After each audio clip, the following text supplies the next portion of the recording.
Okay, what I'm going to do today is show you how I anneal silver or any metal, and basically what I have is I have just a little piece of silver wire, and I have my ring mandrel set up and I have my mallet, and what I'm going to do is I'm going to, with the silver wire, this hasn't been annealed, I'm just going to give it a few taps on the ring mandrel just to see how soft or hard it is and see how easy it is to work with. So I'm just going to give it a few taps. Yep, and you can see there, I mean, there's very little movement in it. I mean, if I bring it up close to the camera there, I think you can see there's just a slight curve on it.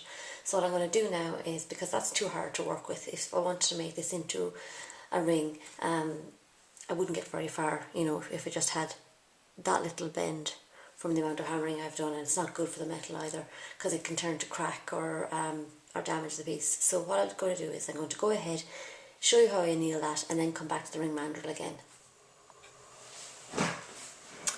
Okay, so I have my silver wire on my soldering block, and I have my gas flame just on a very low heat. And what I'm going to do is I'm just going to gently heat the silver wire, and basically what I'm doing is I'm moving my flame across the length of the wire just so that it heats evenly. Basically what you want to do is, with a piece like this, you want to make sure that the entire length of the wire is being annealed, and you're not just concentrating the flame on one area. So what I'm doing is, I'll just see if I can go up close there.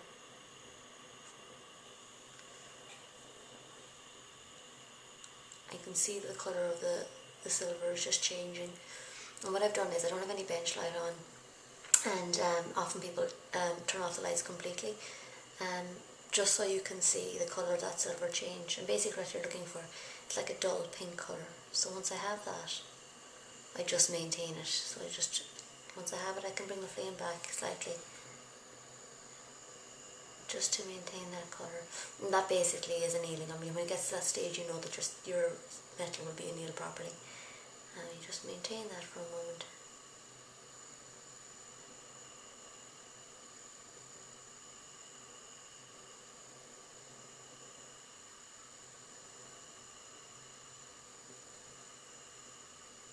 And that's it, my silver's annealed. So I just turn off my torch, and I can do one of two things. I can quench that in cold clean water now, or I can just leave it on the block just to cool itself. So because I'm not in any hurry, I'm just going to let it cool itself, and then we'll go on to the ring mandrel and see how it works with now. Okay. So what I've done is I have my piece of silver wire that's been annealed, and after I annealed it, I put it in a solution of like a diluted acid, sulfuric acid solution, just to pickle it and just to clean it off and clean all the impurities that have risen to the surface. So what I'm going to do now is I have my ring mandrel set up on my vise, and with my mallet I'm just going to give it another few taps, and just to see how soft the silver is this time after annealing.